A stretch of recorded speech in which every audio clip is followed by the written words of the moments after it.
Hey guys, tonight we're diving into something a little wild, a little grimy, and absolutely unforgettable. You're about to spend one whole day, not a second more, in ancient Rome. That's right. Soot in your lungs, questionable smells in your nose, and enough chaos to make rush hour feel like meditation. It's barely morning, and already you're regretting everything. You're lying on a straw mattress in a dim room above a noisy Roman street. There's no blanket, no pillow, just a thin sheet and the smell of hot olive oil and sewage wafting through your tiny window. You don't have time to roll over because suddenly, a slave jerks the curtain aside and sloshes a bucket of cold water straight over your face. It's how many Romans wake up. Not to birdsong, but to a splash and the command of someone who technically owns you or your boss or your host. Cold, wet, cranky. Welcome to the Eternal City. The sun isn't even up yet, but the city's already growling, vendors setting up carts, hooves clopping over cobblestones, someone shouting about a stolen goat. The apartment is part of an insula, one of the multi-story wooden buildings crammed together like Jenga towers. There are fire traps, and rat traps, and people traps. And this one's yours for now. You're hustled downstairs, where the same slave thrusts a scratchy tunic into your hands and mutters something in Latin you don't understand. The cloth is rough, it smells like vinegar, and it's probably been worn by 5 other people this week. There's no modesty screen. You change in full view of others blinking sleep from their eyes and trying not to fall down the stairs. As you shuffle outside, half-dressed and fully confused, Rome slaps you with its morning breath. The air is heavy with the scent of burning animal fat, garlic, and human funk. Chimneys belch smoke. Street sweepers, another euphemism, they're just guys with brooms, push trash into piles that aren't going anywhere. A dog barks at you. You bark back. It doesn't help. Now here's the thing, you're not elite. You're average or less. You don't live on Palatine Hill with the emperors. You're in a cheap rental near the Subura, Rome's most colorful neighborhood. Think crime, mud, markets, and unsupervised toddlers stabbing vegetables with sticks. You trudge through the alley, feet already damp, when a loud whistle pierces the air. A man in a grubby toga shouts something that sounds angry. A woman dumps a bucket from her window. Surprise, it's waste. Probably human, probably warm. You dodge it barely and immediately question whether this was a mistake.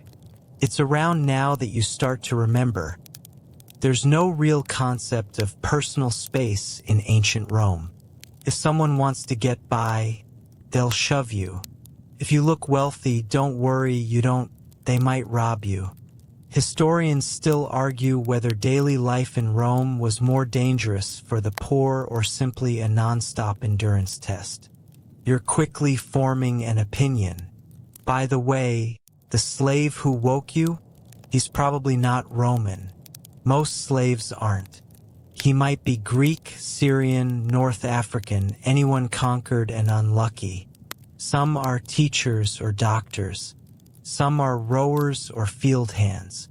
Others just clean up after the mess you're now wading through. Technically, some can earn their freedom. Technically. But you're not thinking about him right now. You're trying to breathe through your mouth while sidestepping another pile of horse dung and questioning what century the floor of your apartment last saw a mop. Oh, and in case you're wondering, no, there's no toilet. You're expected to relieve yourself in a communal latrine down the street. It's basically a stone bench with holes cut in it, built over a stream. No privacy, no soap, and for wiping, A communal sponge on a stick dipped in salt water. Yeah. Let that image settle into your soul. Still, the city stirs with its own kind of magic.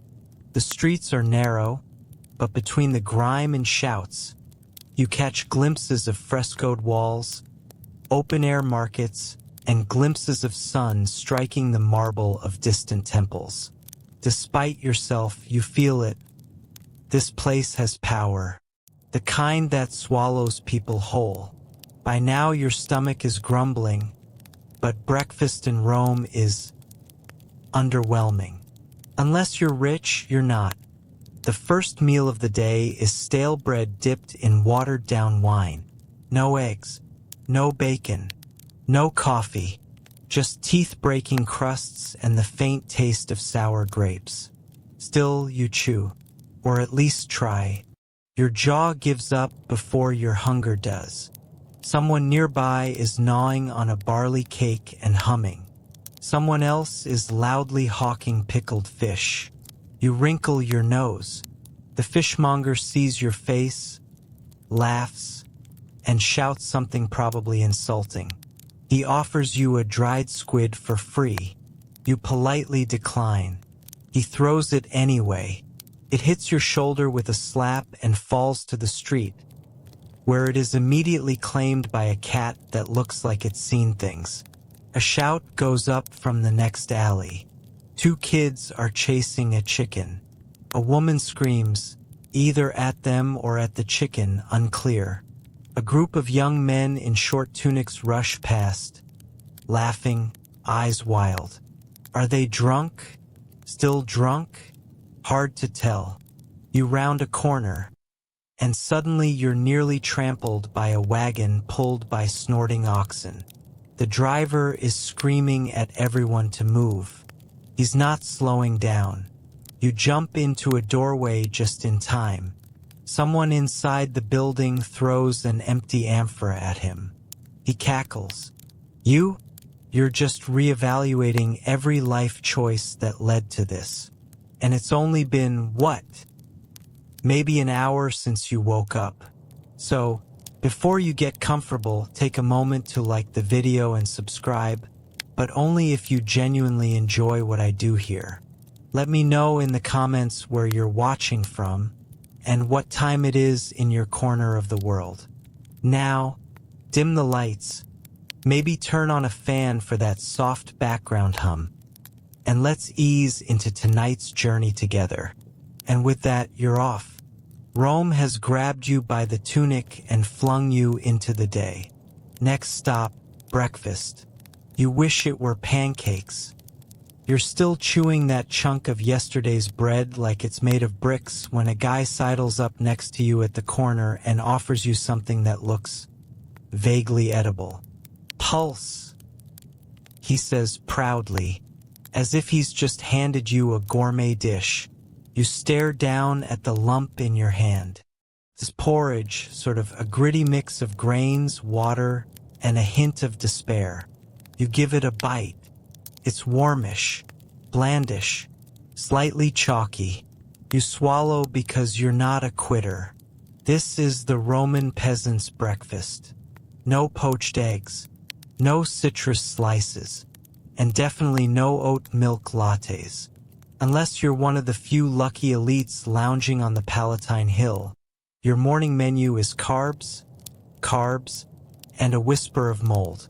The guy offers a cracked clay cup of wine next. You eye it. Morning wine? Yes, absolutely. This is Rome, where drinking wine for breakfast is less of a red flag and more of a civic duty. You sip. It's been watered down, as is custom, but still manages to taste like sour raisins left in a shoe. Across the way, someone's roasting chickpeas over a small fire. You catch a whiff and drift that direction, nose first. The vendor, wrinkled, barefoot, and humming, smiles as you approach. You hand over a coin, and he drops a small handful into your palm. They're hot, salty, and absolutely worth the risk of breaking a tooth. Finally, something that doesn't taste like a wet plank. Still, it's not just the food that's hard to swallow. Let's talk hygiene, or the glorious lack thereof. There's a public fountain nearby, thank the gods. You shuffle over to rinse your hands and maybe splash your face again. The water's cold, which is refreshing. But there's also a dead pigeon floating in the basin. You ignore it. Everyone does. The marble around the spout is worn smooth by decades of hands, mouths, and whatever else people press to it. No soap, by the way. That's not a thing.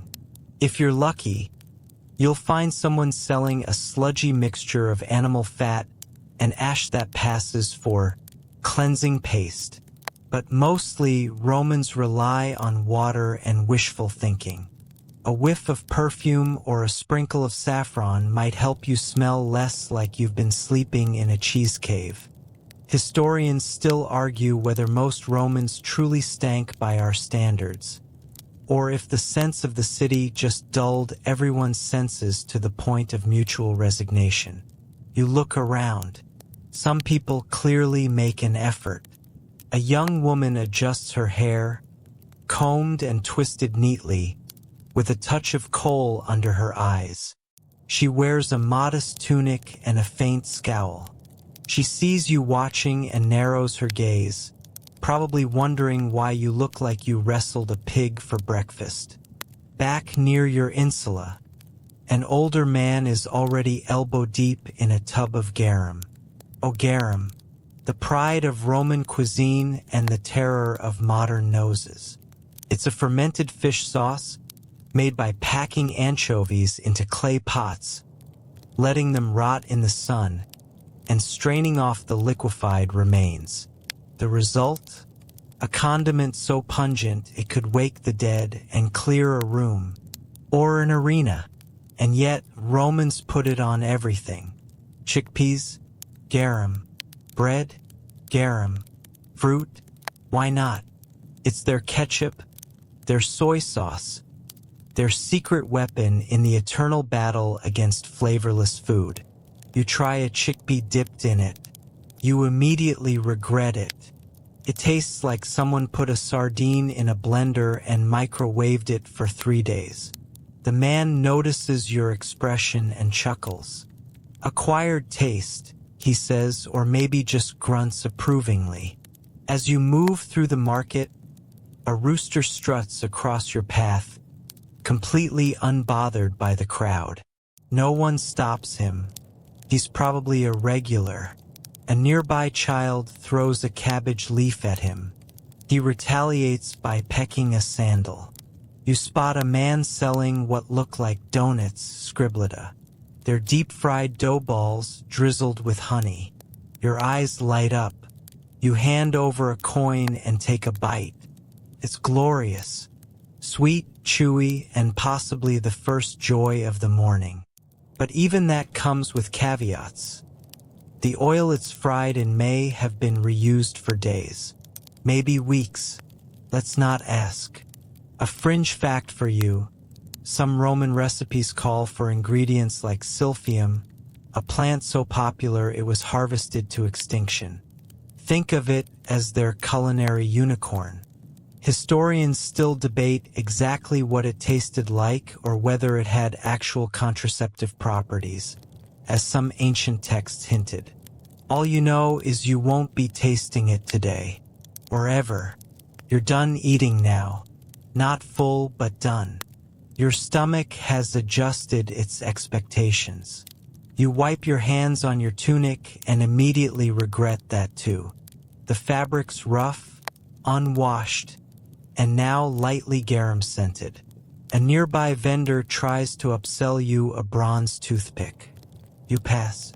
Fun fact, toothpicks were common personal items, and wealthier folks carried them like status symbols. You, however, settle for a twig from the gutter. It's got character.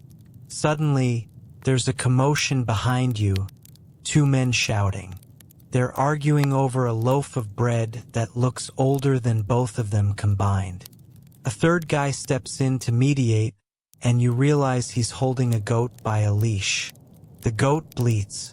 Everyone yells. You back away slowly, clutching your scribletta like a shield. By now, your fingers are sticky, your feet are sore, and you're only halfway through breakfast. The good news? You haven't been mugged. The bad news? You haven't yet seen the latrine. It's calling. So off you go, toward a row of stone seats with oddly shaped holes. No doors, no privacy, just you, 6 strangers, and the communal sponge on a stick, which someone slaps into a saltwater bucket with a little too much enthusiasm. You take the corner seat and try not to make eye contact. You finish as quickly as possible. You do not linger. You do not speak. You pretend none of this ever happened. Outside again, the city seems louder. The streets more crowded. Everyone's in motion. Sellers shouting, donkeys braying, the distant sound of hammers from a blacksmith's shop echoing down the alley. You realize that in ancient Rome, breakfast isn't a peaceful ritual. It's an act of survival. You eat, you don't die. You drink, you maybe don't get cholera. And you definitely don't ask where the honey came from. And now, time to walk off the mystery porridge and dodge a few carts. The forum awaits, and with it, the loudest, most unpredictable part of your Roman morning. You shuffle out of the neighborhood, belly half full of regret and garum, and immediately wish you hadn't stepped outside again. The streets of ancient Rome aren't just dirty, they're an Olympic event in filth navigation. Every step is a gamble. Cobblestones look charming in textbooks, but in person, they're ankle traps coated in, let's just say, substances. Rain runoff, spilled wine, rotting vegetables, animal droppings, human waste. It's all here, pooling and sloshing like some kind of cursed stew. Your sandals were never designed for this, and neither was your nose. As you make your way toward the forum, your foot lands squarely in something soft, warm, and unspeakable. You make the mistake of looking down. Mistake noted. A mule lumbers past you, dragging a cart of amphory that smells strongly of olive oil, or maybe sewage. The driver doesn't look back. He doesn't slow down either. You dive out of the way just in time, nearly face-planting into a suspiciously wet corner of the road. Behind you, a vendor casually empties a bucket into the street. You're not sure if it was mop water or worse. Either way, you're now slightly damp in places you'd rather not be. This is how Romans handle waste. There's no underground sewer system for most of the city, just open gutters along the roads, called cloacae.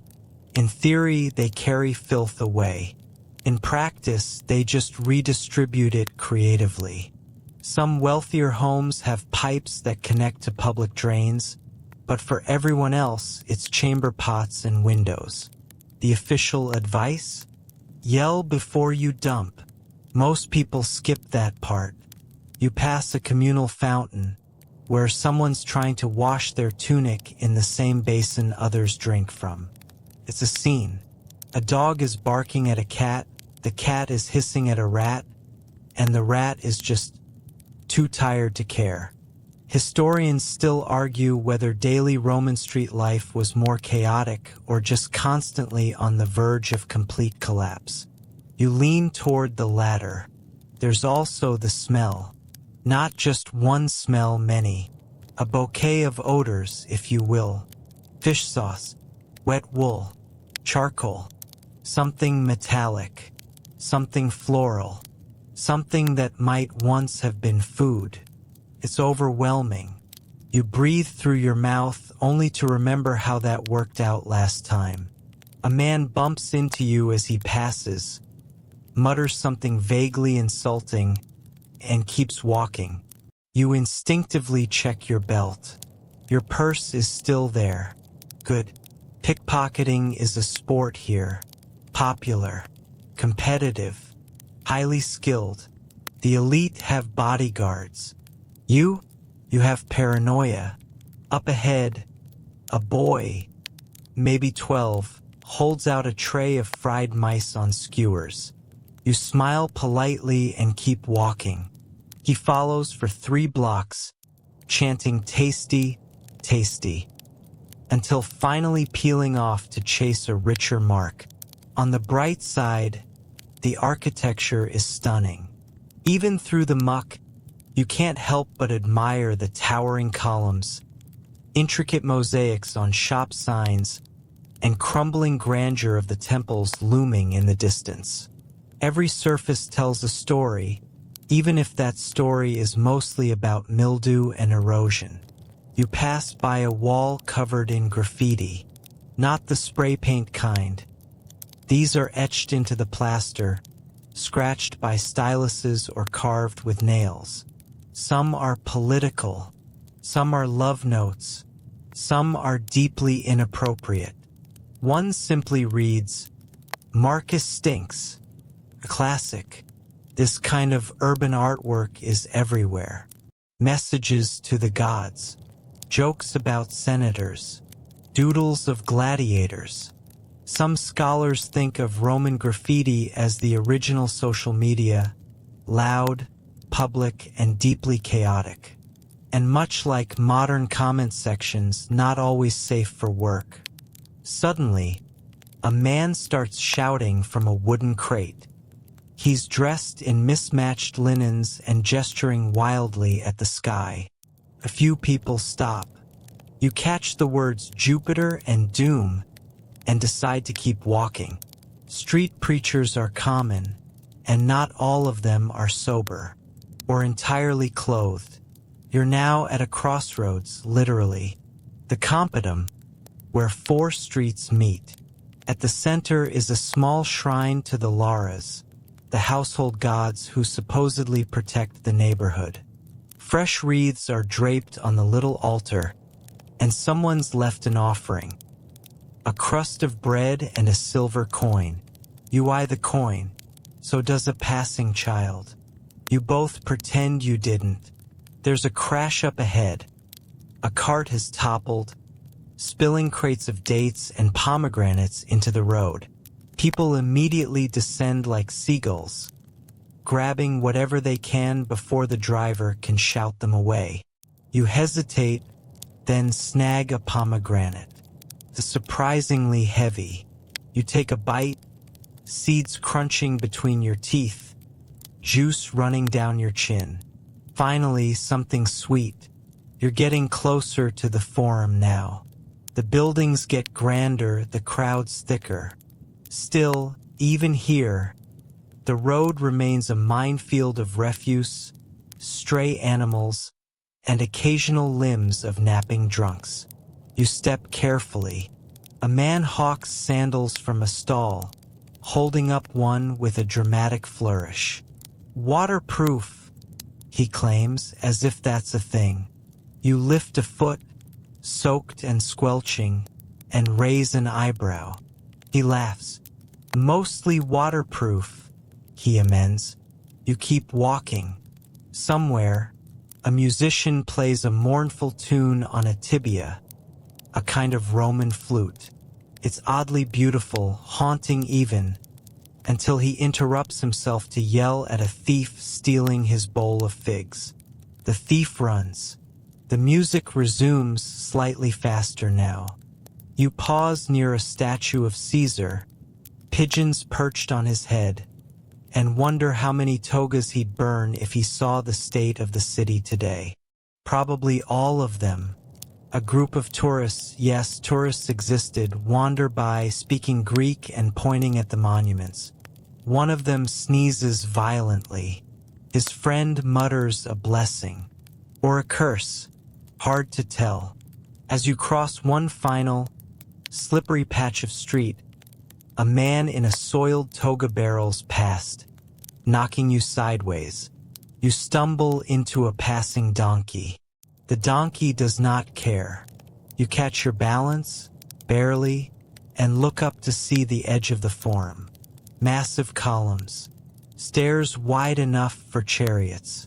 Crowds already buzzing. Arguments echoing. You made it. So far, you've avoided disease, pickpockets, and rogue poultry. But the day is just getting started, and the forum is where things go from dirty to dangerous.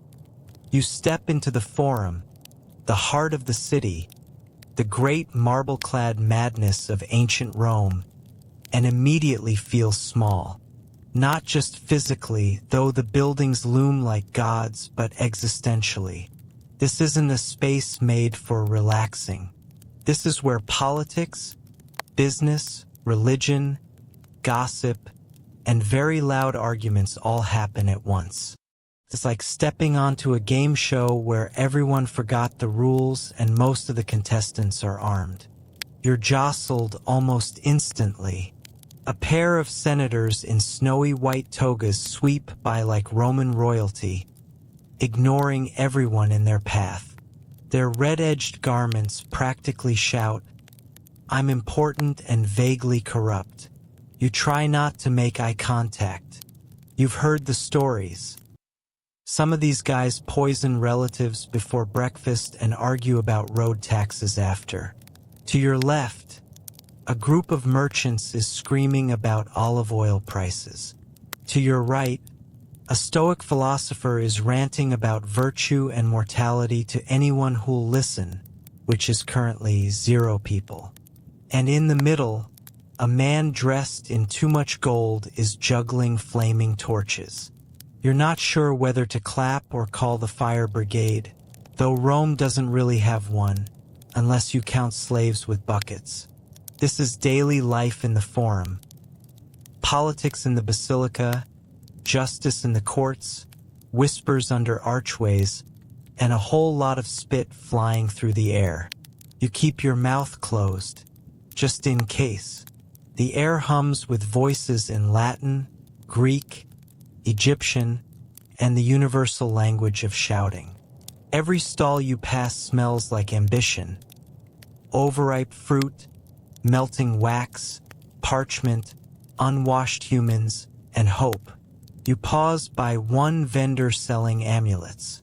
He thrusts a bronze phallus on a chain at you. For protection, he insists. You blink. He nods earnestly. You slowly back away. Phallic charms, as bizarre as they seem, are real Roman talismans. They believe these little bronze wieners ward off evil. Some even have wings. Historians still argue whether they were mainly magical, humorous, or both. In Rome, the line between serious and absurd is whisper thin.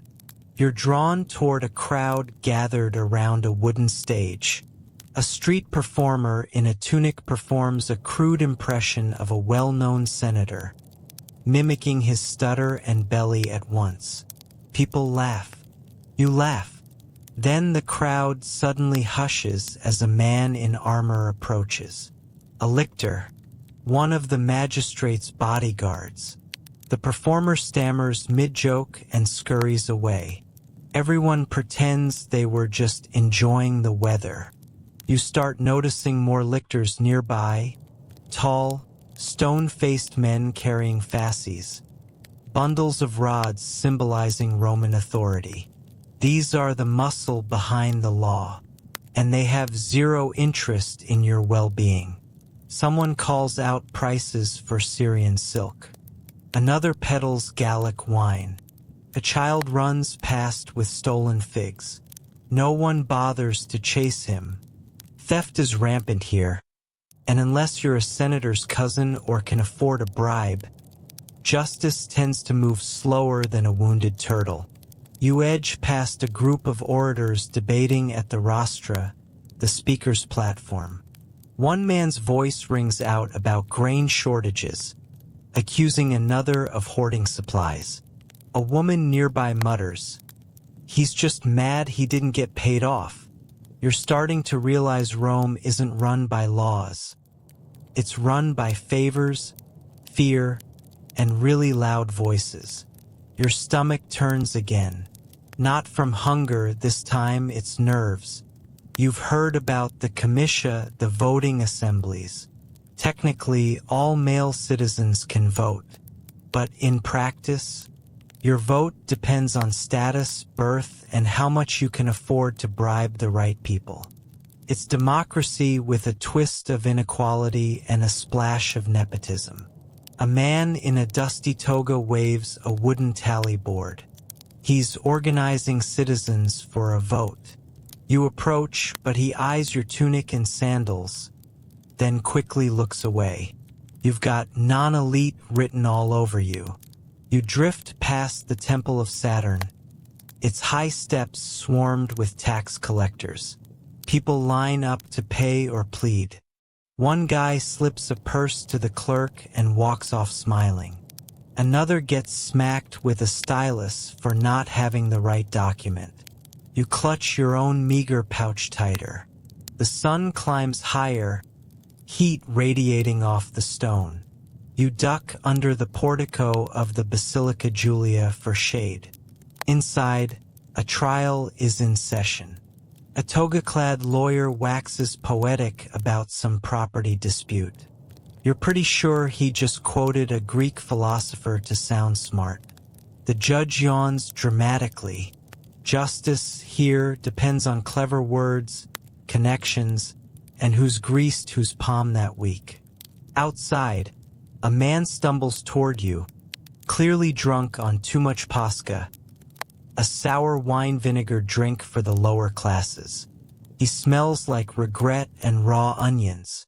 He grabs your arm and slurs something about a gladiator named Big Lucius owing him money. You nod politely and step sideways until he finds someone else to confuse. You're about to give up on this part of town when you spot something curious. A line of people waiting to hear a soothsayer. She's perched under a tattered awning with a basket of chicken bones and a sleepy snake. You join the queue half out of interest, half because standing still sounds wonderful. When your turn comes, she squints at your hands, tosses the bones, and mumbles something about Mars being angry and watching your step. Comforting. You slip her a coin. She bites it, pockets it, and winks. Fun fact, augury, reading omens from birds or animal guts, was taken very seriously. Even government decisions were delayed if the omens were off. Historians still debate whether this was sincere belief or just a handy excuse to stall awkward legislation. You linger in the square, letting the chaos wash over you. Romans live in public. They do business, argue, eat, pray, and even mourn in front of everyone. Privacy is a luxury most can't afford. You spot a woman quietly crying near the Temple of Vesta. No one comforts her. No one interrupts. She's given space, brief, silent space, before the city swallows her again. You sigh. It's exhausting, isn't it? So much noise. So many rules you don't understand. So many people playing invisible games where you're already losing. And it's only midday. You scan the horizon. One place you haven't seen yet. The bathhouse. Yes, it's finally time. Not for rest, though, no. This is where Romans socialize, scheme, preen, and maybe get mildly electrocuted by questionable plumbing. Brace yourself. You're about to get extremely naked in a room full of strangers. You leave the forum behind, dustier and only marginally wiser, following the trail of damp footprints and perfumed breezes to the nearest public bathhouse. You're sweaty, overwhelmed, and not entirely sure if your tunic now smells more like goat or fish.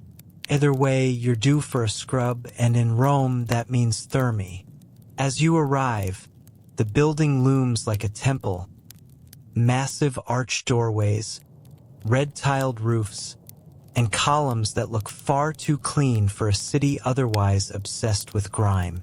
People mill around outside, chatting, laughing, arguing about philosophy, and showing off muscles that may or may not be naturally earned. You swallow your nerves. This is one of the few places where rich and poor might share the same air. You, however, are definitely tipping the scale toward poor. You step through the entrance and are immediately hit by a wave of warm, herb-scented air. It smells like eucalyptus, thyme, and the kind of soap your grandmother would describe as earthy.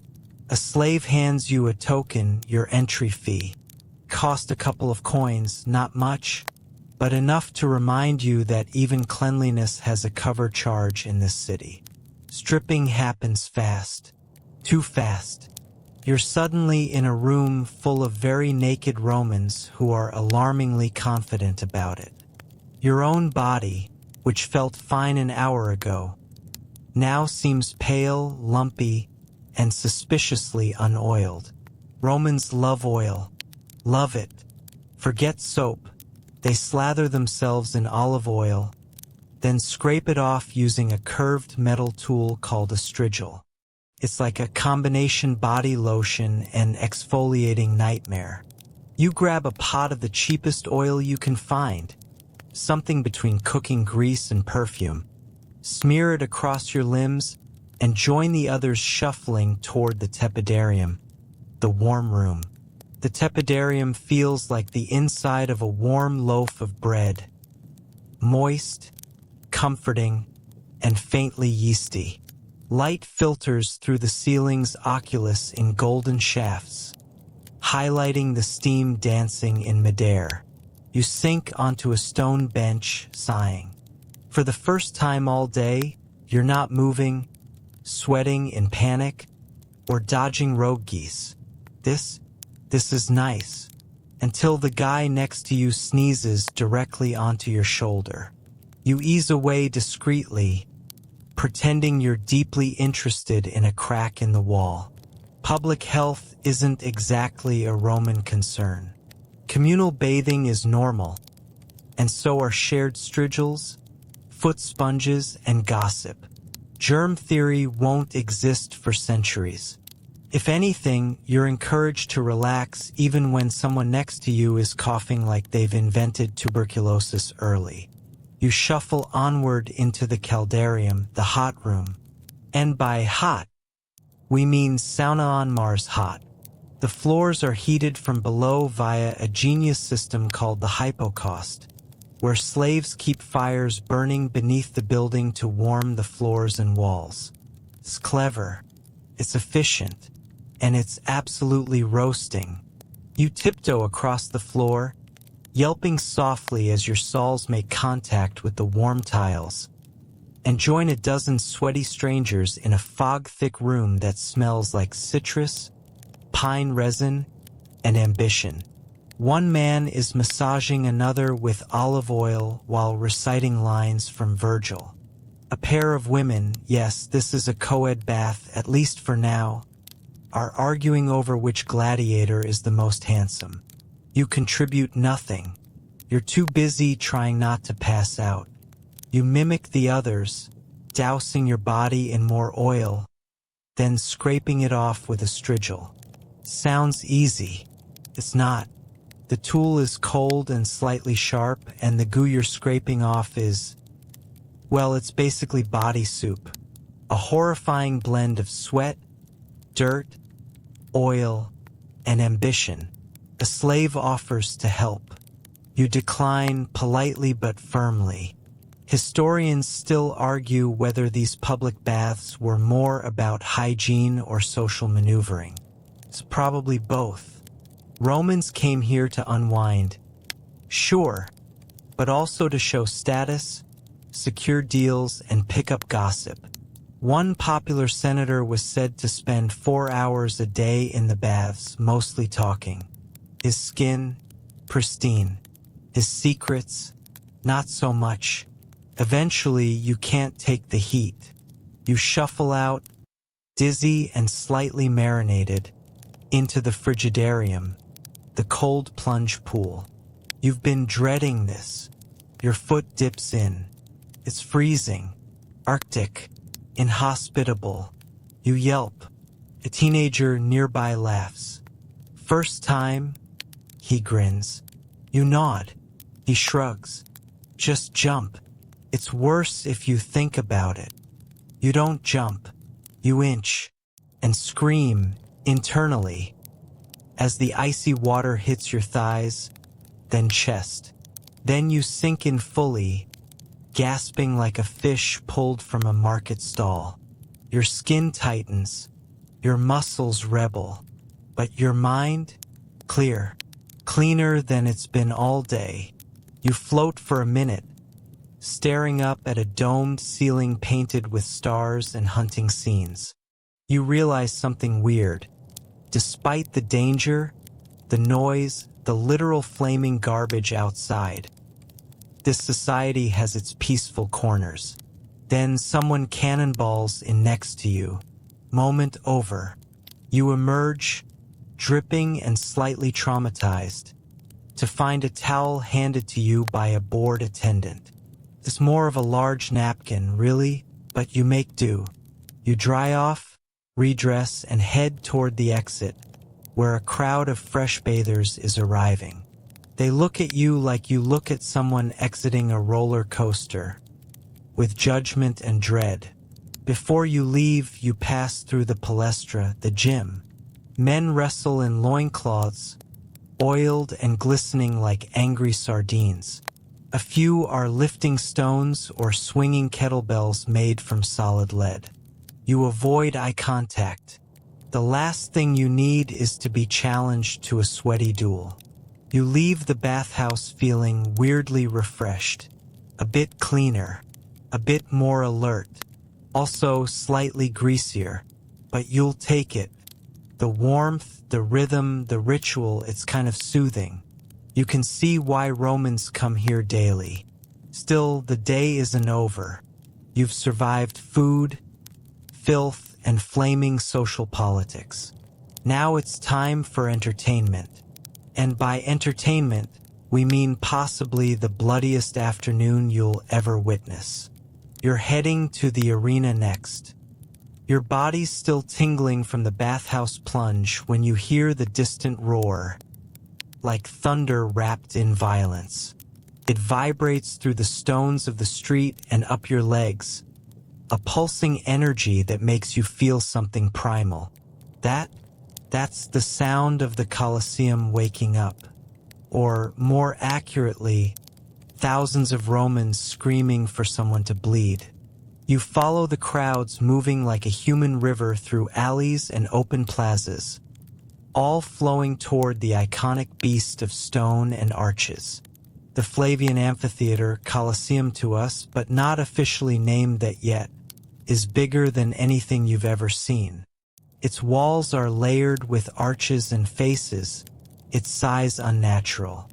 It can seat upwards of 50,000 people, all stacked in tidy tiers like angry layers in a human cake. You've got no ticket, but that's fine. The cheap seats are first come, first served, and as a definitely not rich person, that's where you belong. You squeeze through an entrance arch labeled with Roman numerals, ascend a staircase, and emerge into light and noise and the unmistakable smell of blood, sweat, and roasted peanuts. Okay, maybe not peanuts, probably dates and almonds, but you get the idea. You find a rough spot near the top. It's windy up here, and the sun's fierce, but you've got a view. The arena floor, coated in sand to soak up fluids, is vast. You can still see the trapdoors, the winches, the faint outlines of what lies beneath. And beneath is a whole world of terror. Cages, elevators, pulleys, and men pacing in the dark. You're early, the crowd's still filling in. Senators settle in the front rows with cushions and parasols. Wealthier families pass around snacks. A vendor sells honey cakes. Another offers wine watered down just enough to prevent open rebellion. One guy wanders past shouting, "Hot mulsum, sweet wine, warmer than your ex-wife." You don't know what that means, but people laugh.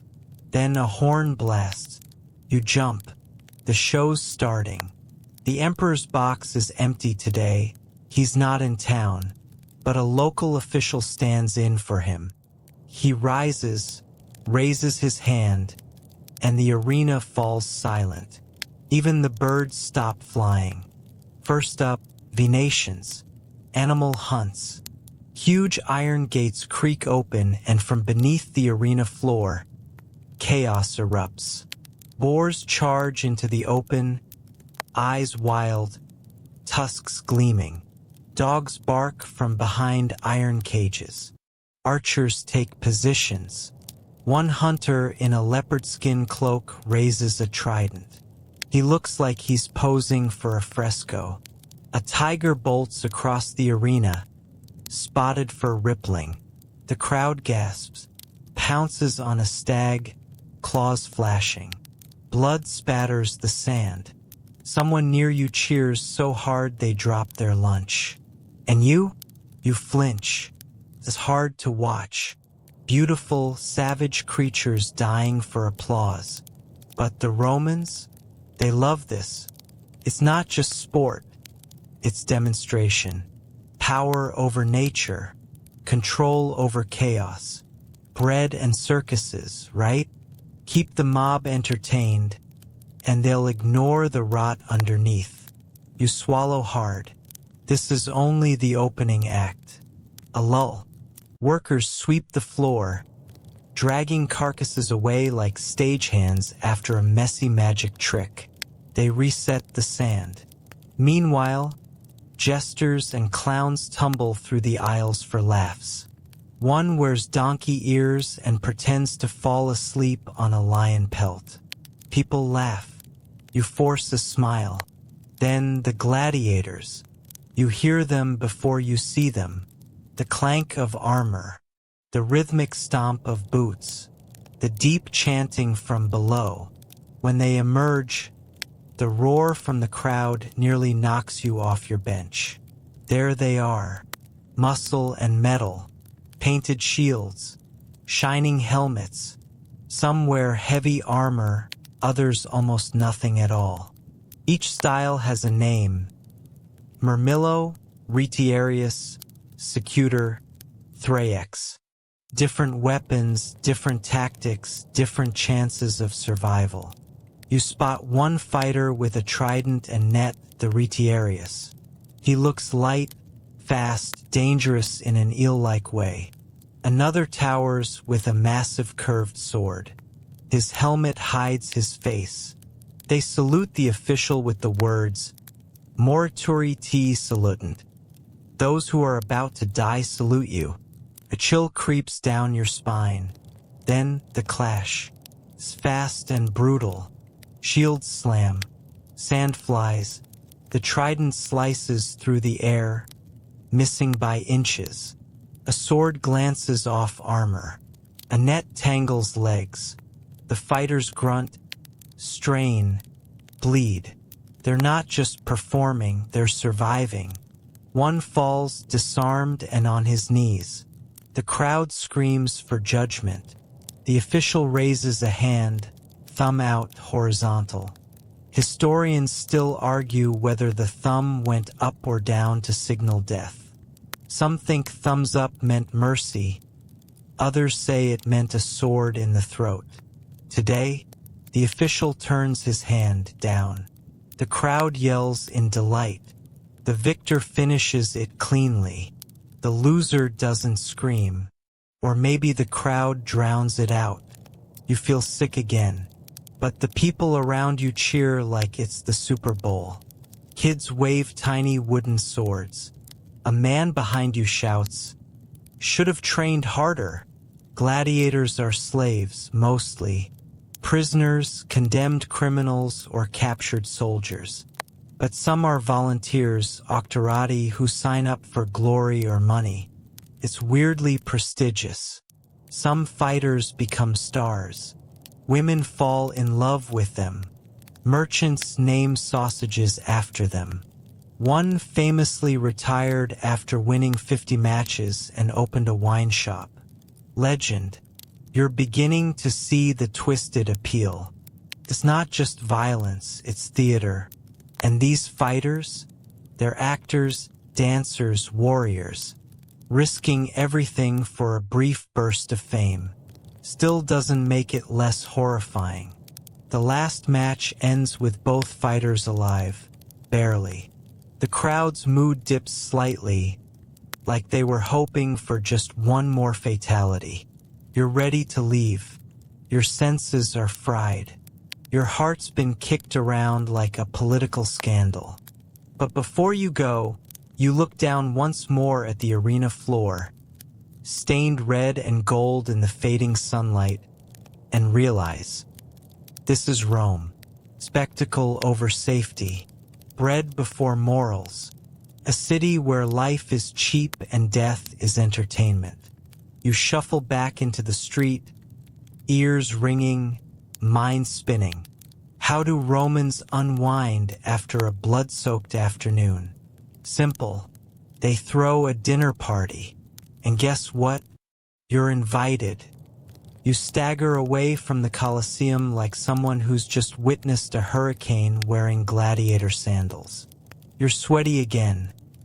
Of course you are. But now your thoughts are heavy too. The blood, the roars, the smell of crushed herbs and crushed ribs. It lingers.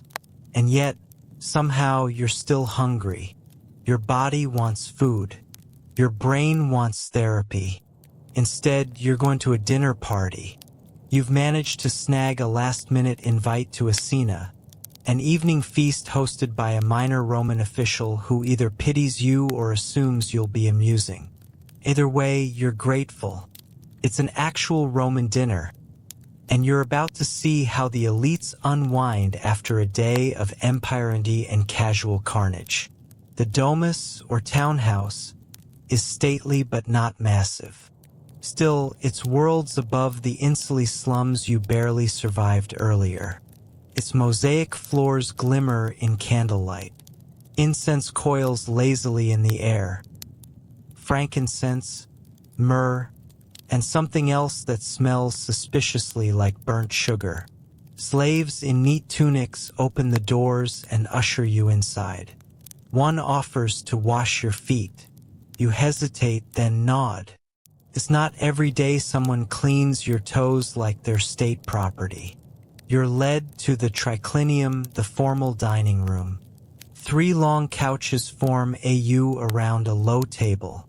You take your assigned spot, lowest status, of course, leaning on your left elbow like everyone else. Romans eat reclining. It's relaxing in theory, but kind of awkward when you're not used to side-breathing your wine. The meal begins with the gustatio, or appetizers. Olives, eggs, mushrooms, and something that looks like jelly but smells like vinegar. You poke at a honey-glazed dormouse stuffed with pine nuts. Yes, that's a real thing, and pretend to be deeply impressed. You're more excited about the bread, honestly. A servant pours watered wine into your cup.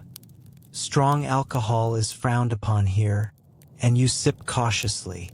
It's spiced with herbs and resin, slightly sour. Not terrible, but definitely not your favorite boxed rose. Then comes the entertainment. A lyre player plucks dreamy notes in the corner.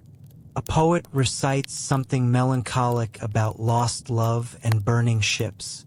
A man wearing too much purple tries to one-up him with an improvised monologue about Jupiter's beard. You stifle a laugh, then notice everyone else is nodding seriously. Right? Respect the beard. As the meal continues, dishes arrive like waves. Fish soaked in garum, a fermented fish sauce that smells like someone bottled ocean sweat. roasted peacock with edible gold leaf, stewed carrots in honey, ostrich meatballs. You're not sure if this is dinner or a dare. Historians still argue whether these exotic dishes were genuinely common or exaggerated in the records. Some believe elite menus were more restrained, but others point to archaeological finds full of wild animal bones and imported spices. Tonight is the whole edible zoo. Your host is in his element, cracking jokes, making toasts, and calling for more wine. He claps and out come dancers, young girls in silk robes, twirling between the couches like petals caught in a breeze. One flips backward. Applause erupts. Someone passes you figs dipped in sesame and vinegar. There's no cutlery. You eat with your hands, tearing food into smaller bits, trying not to drip sauce on your borrowed tunic. Slaves constantly refill cups, replace plates, and fan guests with palm leaves. One drops a platter and the room goes still. Your host raises an eyebrow but waves it off. Lucky slave, you notice that not everyone is eating. The women, especially, are picking at food, eyes flicking between courses like they're on a strict, invisible diet. Romans had complicated ideas about gender and appetite. Modesty and gluttony didn't mix well, unless you were a powerful man. You've now eaten a bird, a rodent, and possibly part of a camel, so subtlety's not on the menu. Then comes the secunda mensa dessert. Fruit, honey cakes, and nuts in sticky piles. You're full to the eyebrows, but somehow still nibbling on candied dates. A senator across from you jokes about how Julius Caesar once claimed figs helped him live longer. You wonder if that helped when the knives came out. A sudden hush. Your host stands and gestures toward a slave holding a covered dish. The lid is lifted with flair to reveal a pig, roasted whole, eyes intact, with sausages spilling from its belly like edible intestines. It's gruesome. It's theatrical. The crowd gasps and applauds. A whisper behind you. This was Apicius's idea. He's referring to the famous gourmand Marcus Gavius Apicius, who's either a culinary genius or a borderline lunatic. Legend says he once fed flamingo tongues to senators. He also allegedly died by suicide when he feared he'd run out of money, despite still having the ancient equivalent of millions. You chew your sausage more slowly. By now, your belly is full, your limbs relaxed, and your brain soaked in a bath of over-rich sensory data. You've had enough peacock, metaphorically and literally. But the evening isn't quite over. Your host claps again, summoning his final party trick. A philosophical debate. Yes, really. Over pudding. One guest insists fate rules everything. Another argues free will. A third compares gladiators to philosophers, earning a murmur of approval. You mumble something about life being like wine. It gets better the more you water it down. And somehow this gets a chuckle. Congratulations. You've survived the dinner without causing offense. Still, it's time to leave. You decline a final fig and shuffle to the atrium, full belly in tow. Outside, the stars hang above the rooftops, and the city hums with distant songs and late-night carts. You're dazed, stuffed, a little tipsy, and not entirely sure what day it is. And just when you think you'll collapse peacefully in a pile of bricks, a runner appears with a scroll in his hand. You're being summoned. Tomorrow you're heading into the courts, because in ancient Rome, justice doesn't sleep.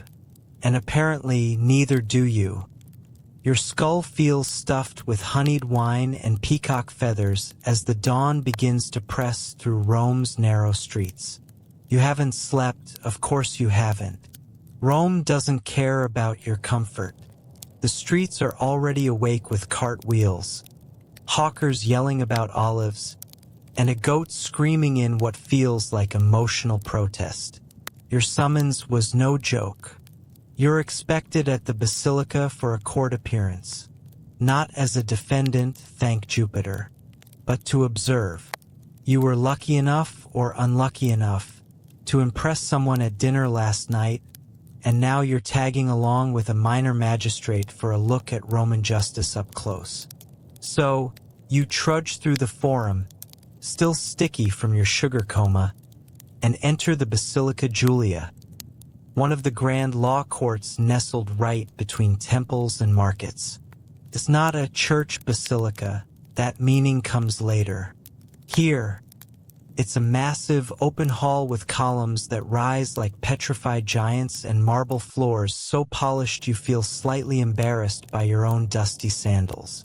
It's not what you expect. There's no dramatic wooden gavel, no powdered wigs or somber robes. Instead, you see men in tunics and togas arguing in what looks like a mixture of theater and market haggling. The noise bounces off the stone.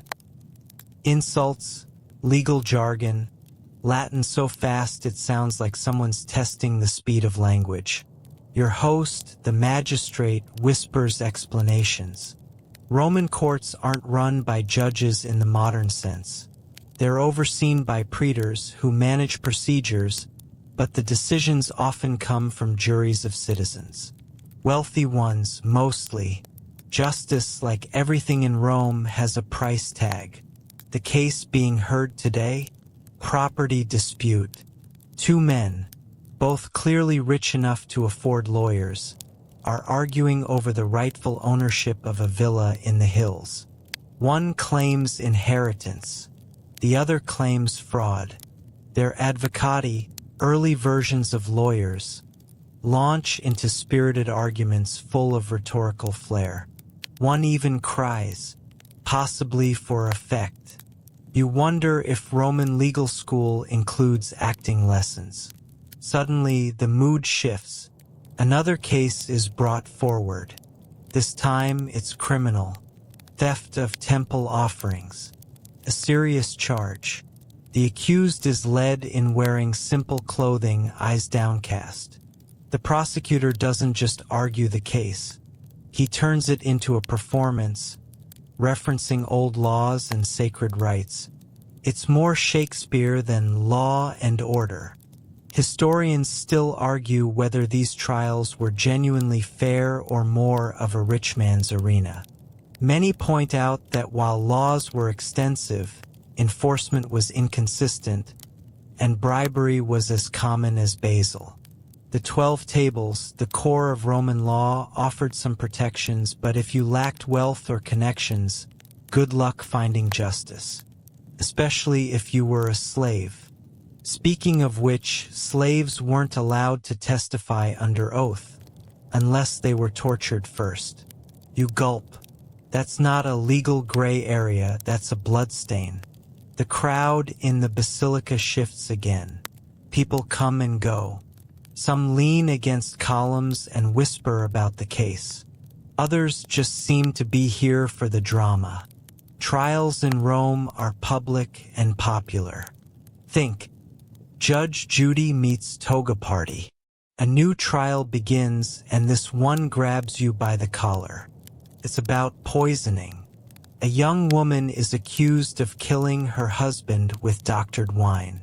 The courtroom buzzes. Is she guilty? Was it an accident? The prosecutor hints at infidelity.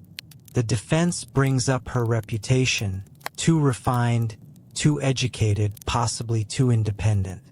A woman knowing her herbs is enough to raise eyebrows. You feel the tension. This is less about facts and more about appearances. Character assassinations dressed in eloquence. The outcome?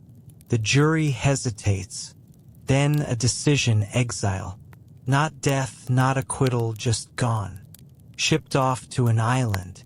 It's almost merciful, if being torn from everything you know counts as mercy. Roman exile is like being deleted from society but allowed to breathe. You don't die, you disappear. After a few hours, your feet ache and your brain is fried. The magistrate claps you on the shoulder. Let's go. That's enough justice for today. You're tempted to argue. Not for any legal reason, just because your legs have forgotten how to walk. Outside, sunlight bakes the marble steps. You blink, stunned by the heat and the noise. Just a few feet from the courthouse, a man's being whipped for stealing bread. No trial, no eloquence, just punishment. You flinch. Rome, remember, isn't consistent. It's complex, and it likes to remind you who holds the power. A nearby vendor hawks fried cheese balls. You buy two. You've earned them. As you munch your way through your feelings, your guide explains that law in Rome wasn't just about crime. It was about contracts, wills, family arrangements, even hairstyles and clothing at times.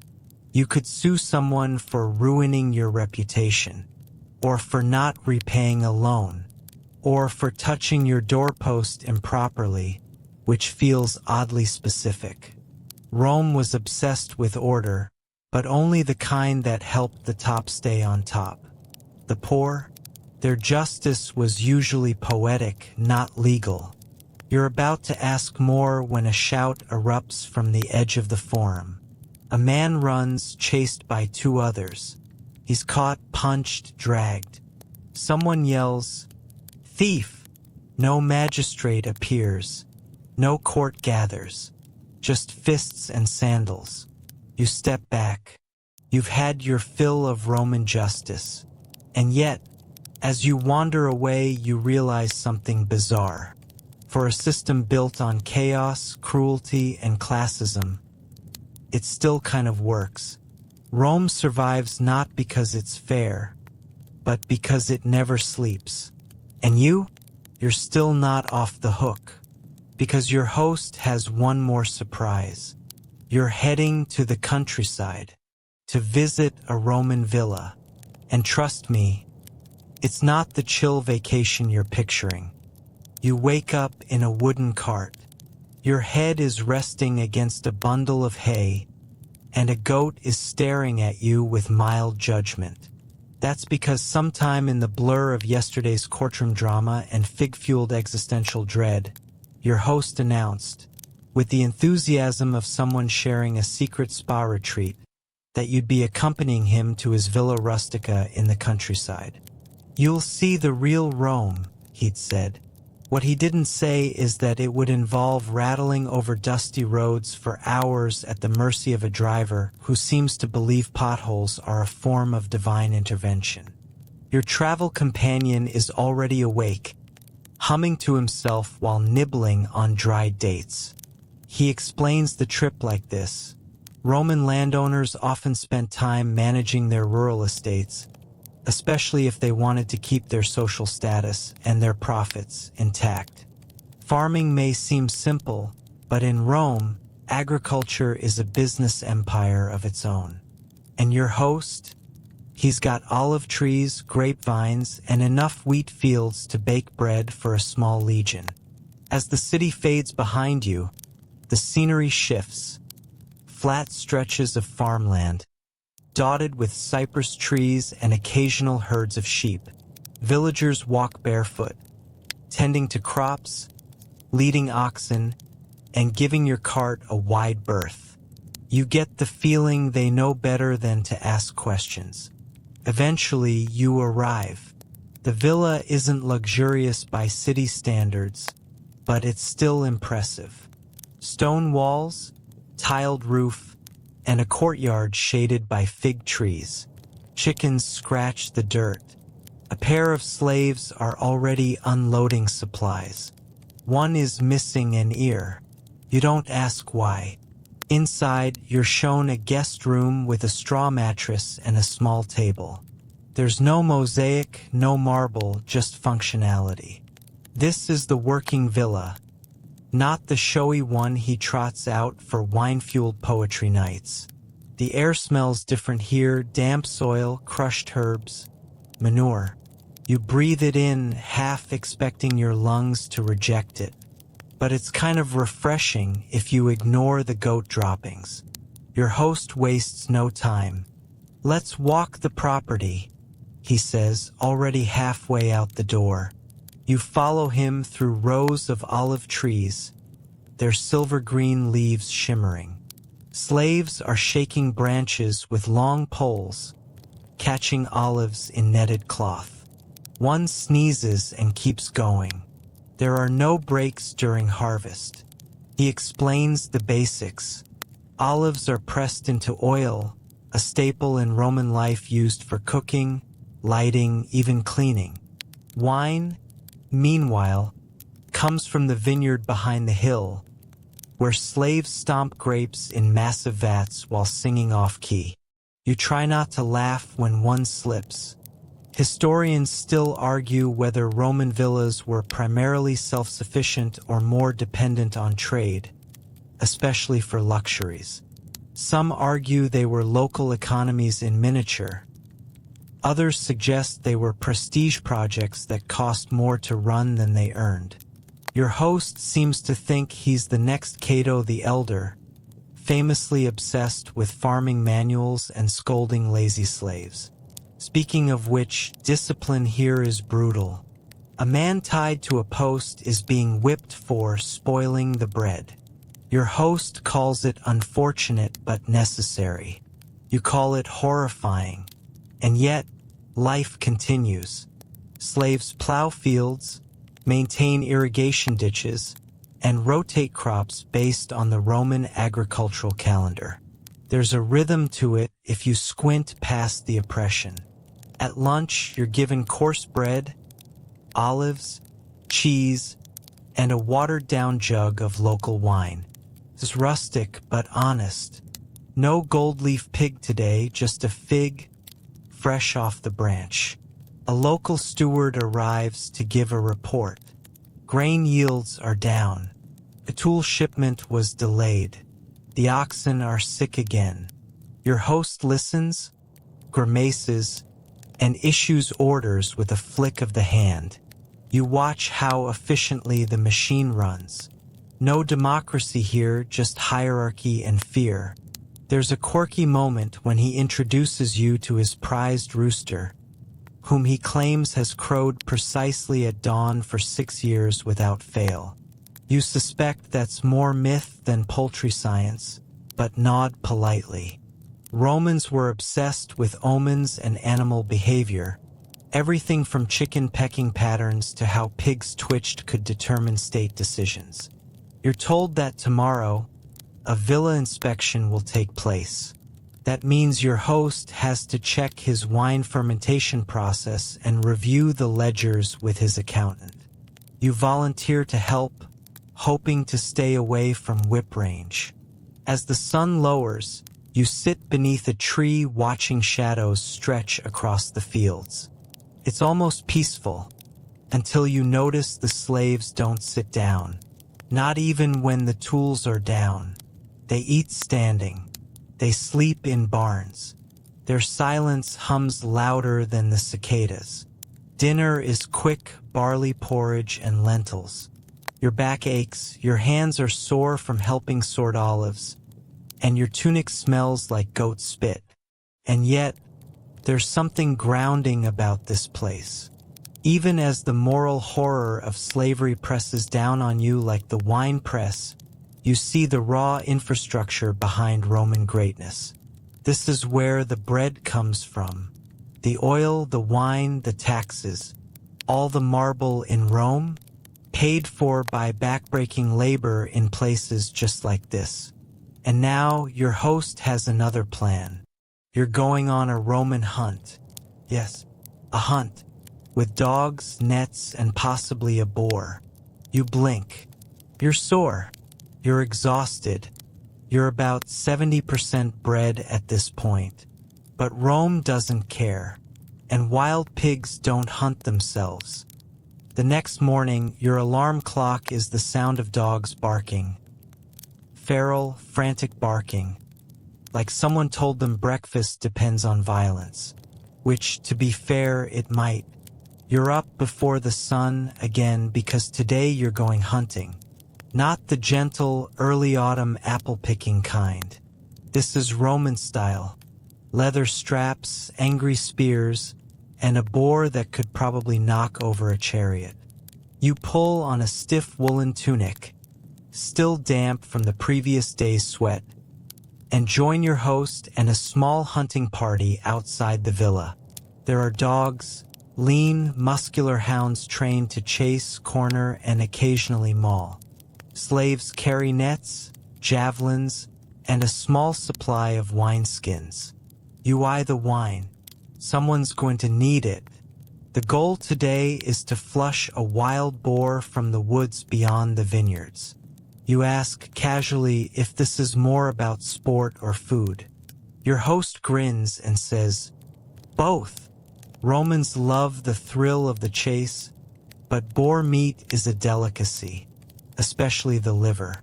You try not to look squeamish. As you hike into the woods, the trees grow denser, cooler. The dogs sniff and dart ahead, already catching the scent. One of the beaters, a low-ranking slave, climbs a tree to spot movement. The others fan out to position the nets. It's a strategy as old as Rome itself. Men drive the animal toward the trap, then close in for the kill. Your hands are trembling slightly. You're holding a javelin like it's a novelty broomstick. Your host notices and chuckles.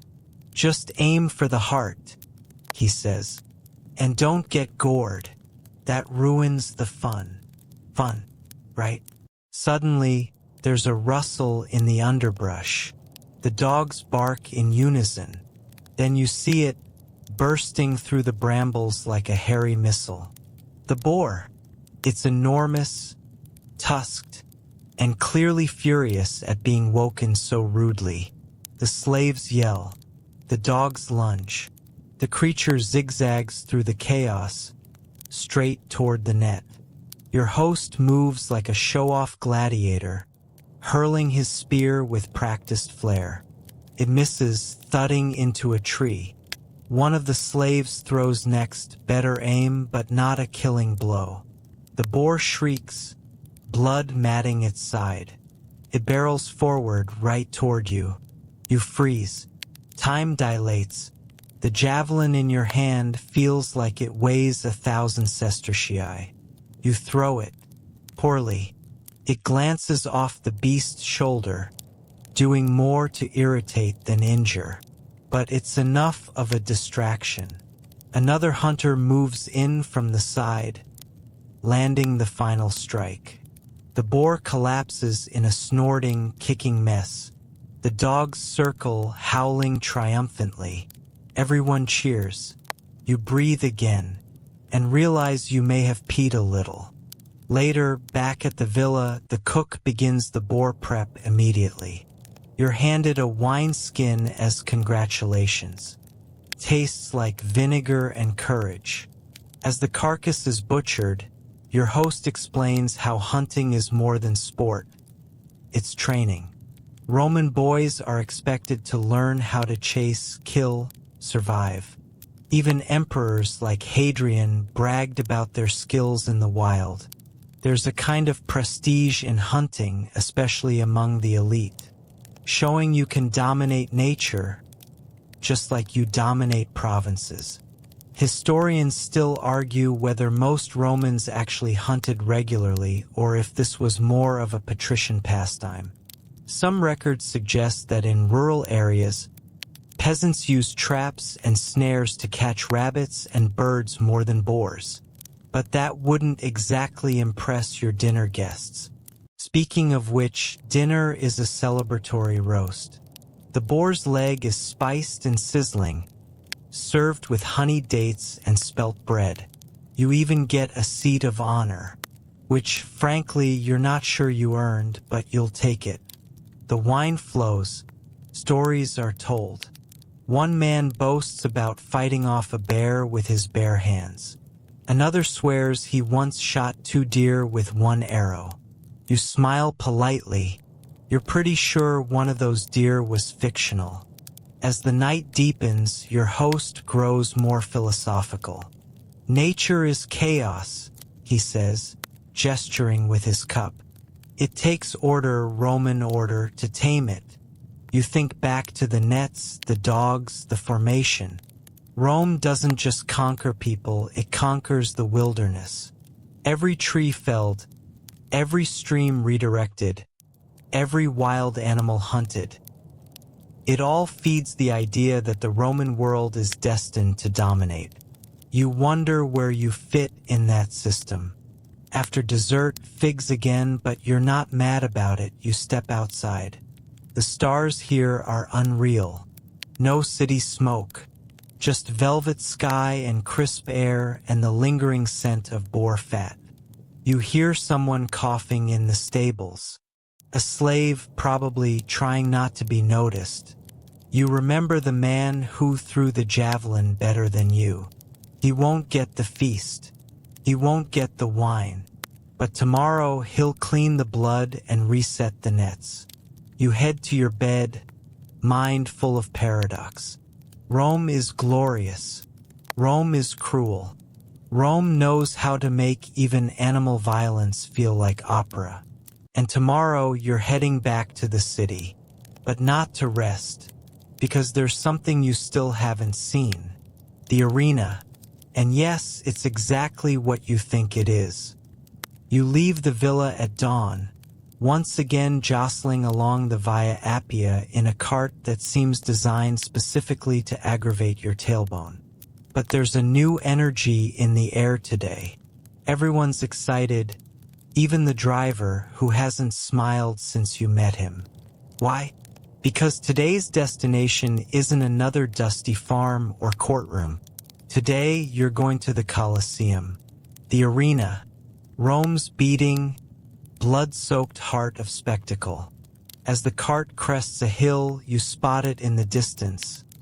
Massive, looming, eternal. It doesn't just sit in the landscape.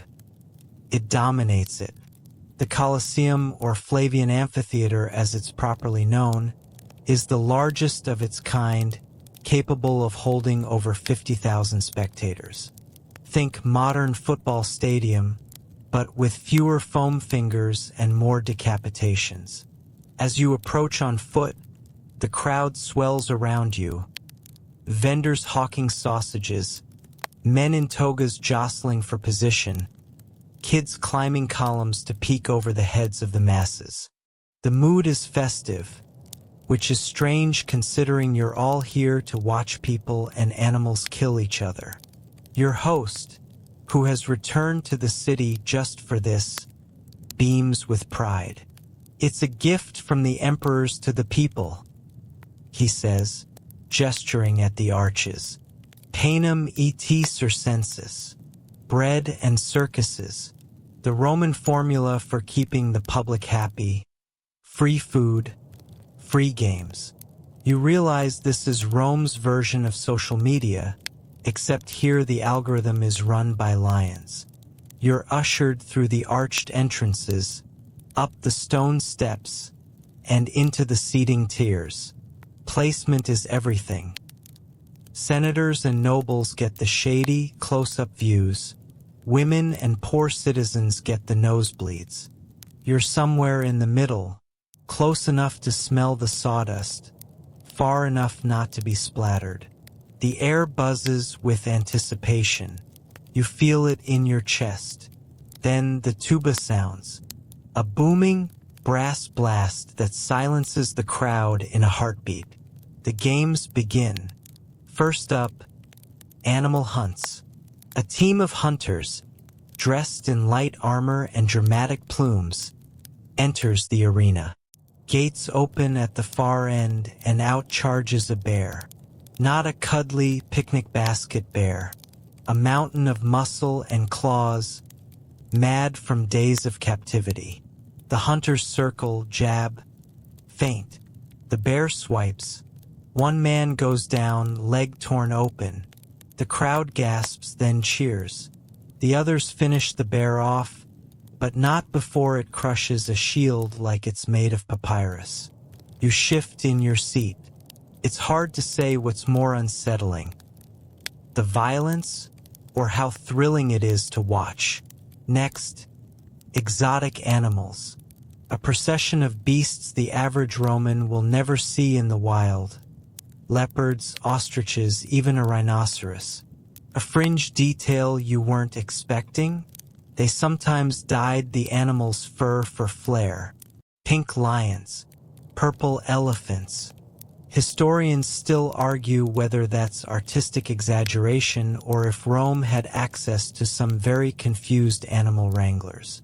There's a moment of humor, oddly enough. A panther refuses to attack and instead licks its handler.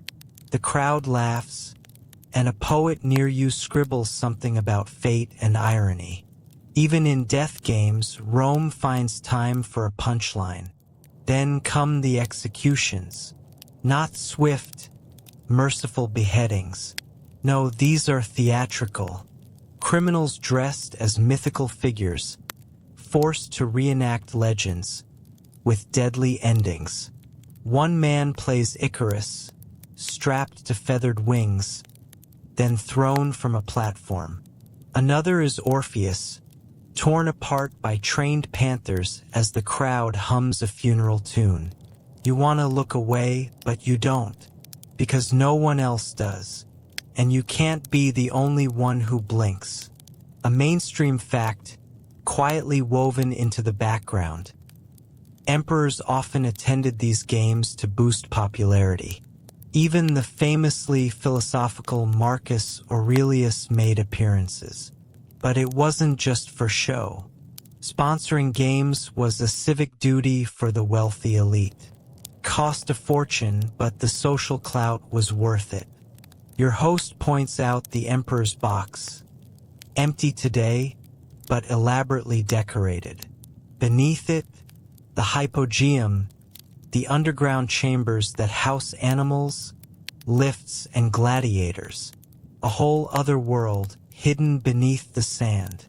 Finally, the main event, the gladiators. 2 at a time, sometimes 4. They emerge from different gates, each styled for dramatic effect. Thracians with curved swords and small shields. Retiarii with tridents and nets. Murmillos with heavy helmets and broad blades. Each with fans in the crowd, yelling their names like rock stars. You learn quickly, not all gladiators are slaves. Some are volunteers, octorati, who sign up for glory or to escape debt. Fringe detail, some of them were even women. Yes, female gladiators existed, though by the late Empire they were banned. Too scandalous, apparently. Romans liked their murder gendered. The fights are fierce but oddly ritualized. There's an art to the brutality. You hear a man behind you whisper that some matches are even staged, like wrestling in modern times. But others, oh, they're very real. A murmillo stabs his opponent in the gut. Blood sprays. The crowd screams in approval. The wounded man falls, clutching his stomach. Then comes the moment of suspense. The victor looks up, waits. The crowd yells, "Mit! Let him go. Ugula! Finish him." Your host makes a slicing gesture with his thumb. Not down, as movies claim, but sideways. That's the real thing. Historians still argue whether the emperor or the editor of the games had final say. But the crowd's roar often tipped the scales. Today, mercy. The man lives. Barely. As dusk falls, the arena clears. You're sticky with sweat, dust, and a strange cocktail of awe and nausea. You've just witnessed the full Roman experience. Terror wrapped in entertainment, violence ritualized as pageantry. You exit into the cooling evening air, your ears still ringing with the crowd's chants. Vendors pack up their sausages. Kids reenact the boar hunt using sticks. A woman sings a lullaby in Greek. You feel unsettled, because while modern life has its problems, taxes, traffic, awkward Zoom calls, you're pretty sure it's never made you cheer for a man's death before lunch. Rome? It's alive. It's thrilling. But you're barely surviving. And tomorrow you're going to try your luck as a gladiator trainee. Because apparently this was the easy day. You sleep fitfully after the arena. Your dreams tangled with snarling beasts, blood-soaked sand, and that thunder of 50,000 voices screaming for mercy or murder. When the morning sun slices through your borrowed shutters, you're still half expecting a lion to leap from your closet. Today, you're heading into that world, not as a spectator, but as a recruit. Yes, you're going to gladiator school. Technically called a ludus, these training centers are sprinkled across the empire, but in Rome, the most famous is the Ludus Magnus, located just east of the Colosseum. You shuffle in through the outer gate, already sweating. The smell hits first. Sweat, iron, and old leather. Think high school locker room, but with fewer towels and more people who could break your ribs by accident. You're led past barracks, a small shrine, and open training yards. The place is buzzing. Young men slam wooden swords into padded posts. Others spar under the eyes of grim-looking instructors. Everyone is shirtless. Everyone is jacked. You glance at your soft arms and wonder if faking your death is still an option. Strip, barks a trainer. You hesitate. He does not. Within seconds, you're in a loincloth and sandals, holding a wooden sword that feels heavier than your dignity.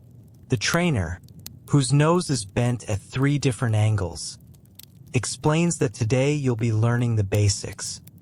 Footwork, balance, and how not to get stabbed in the spleen. A good starting point. You practice lunges against a wooden post called a paleus. Your form is bad. Your wrists ache. You slip on sweat, possibly your own. A passing veteran chuckles. You swing like a poet, he says. You mutter something about being more of a podcast guy. Eventually, you're paired with another new recruit, nervous, skinny, and sweating more than you. His name is Lucio, and he used to be a scribe. His hands still tremble from parchment cramps. Together, you clash wooden blades in what barely qualifies as combat and more as interpretive flailing. Your trainer sighs. At least neither of you died, he mutters. Quirky tidbit: gladiator schools provided surprisingly good health care, at least by ancient standards. These men were investments. Owners paid for massages, wound care, and even surgery when needed. Some even had better diets than poor Roman citizens. Oats, beans, and barley to bulk up. Not fat, a nearby instructor says.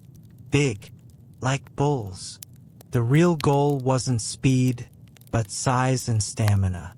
A heavier fighter bled more dramatically when wounded, much more entertaining. Yes, your abs were less about survival and more about good theater. You take a water break, panting, and watch a group practicing with scutum shields. One man is missing a finger. Another has a stitched scar from ear to collarbone. Yet both look oddly serene, focused, maybe even proud. That's the strange thing. Gladiators weren't just fodder. They were stars. People bet on them, painted their names on walls, followed their careers like modern sports fans. Even slaves could become celebrities in the arena. If you survived long enough, you might earn your freedom. Historians still argue whether most gladiators felt trapped or empowered. Some inscriptions suggest they saw themselves as warriors, others as doomed men with no other path. Back on the training ground, you're handed a real weapon, not sharp but solid iron.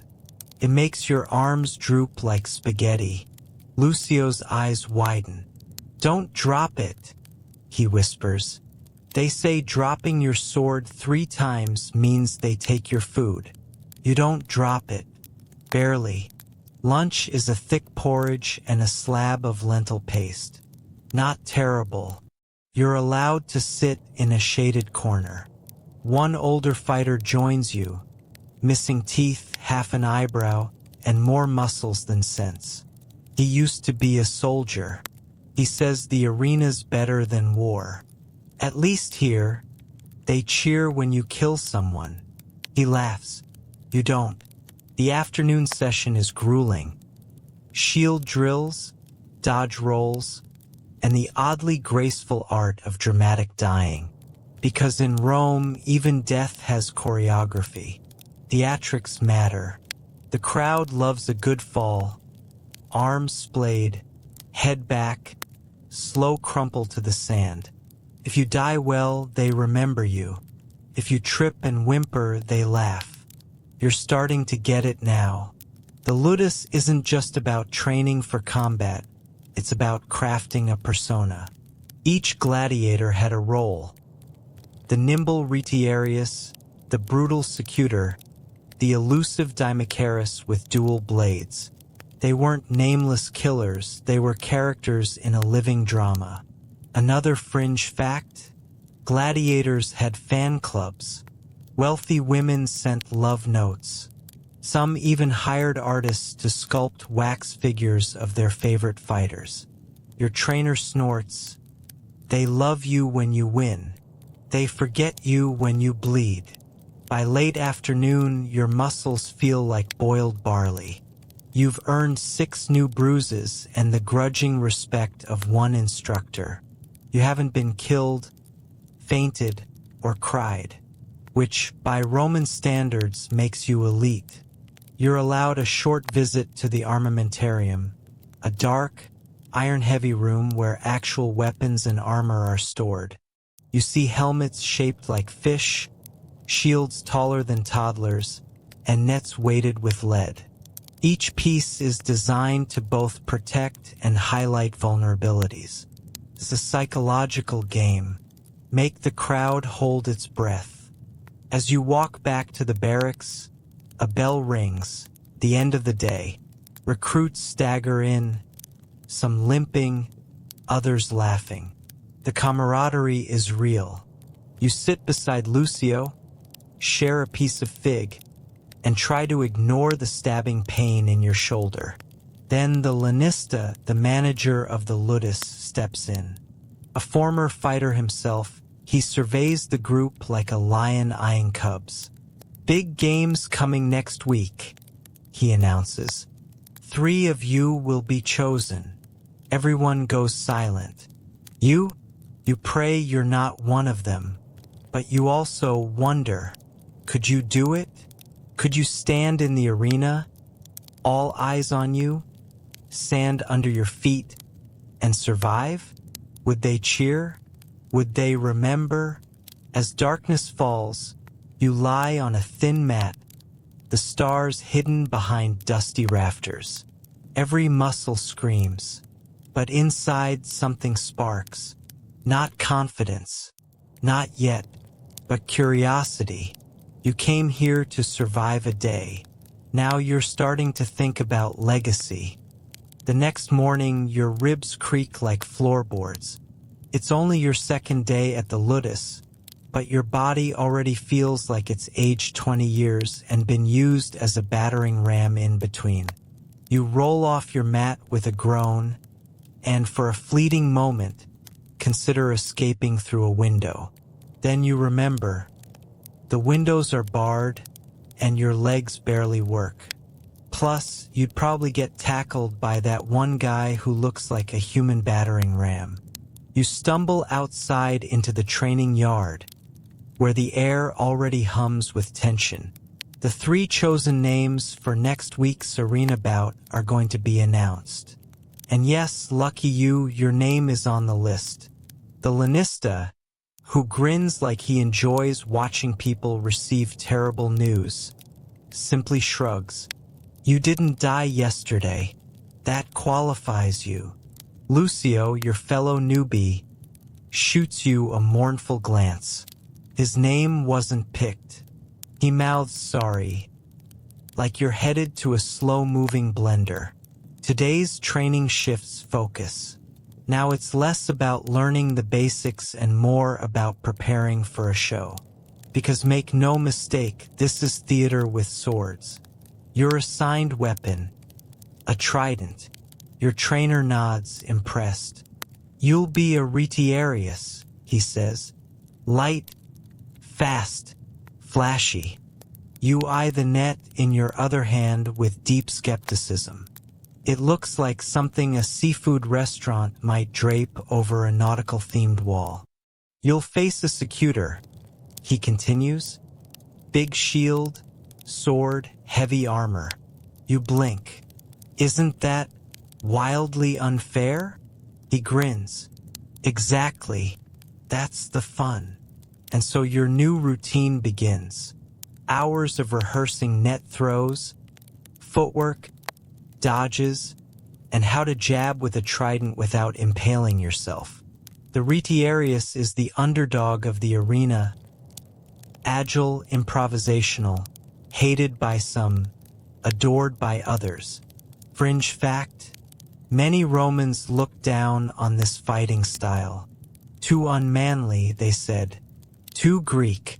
Historians still argue whether this disdain was rooted in classism or just garden-variety toxic masculinity. Either way, that's you now. The nimble fisherman.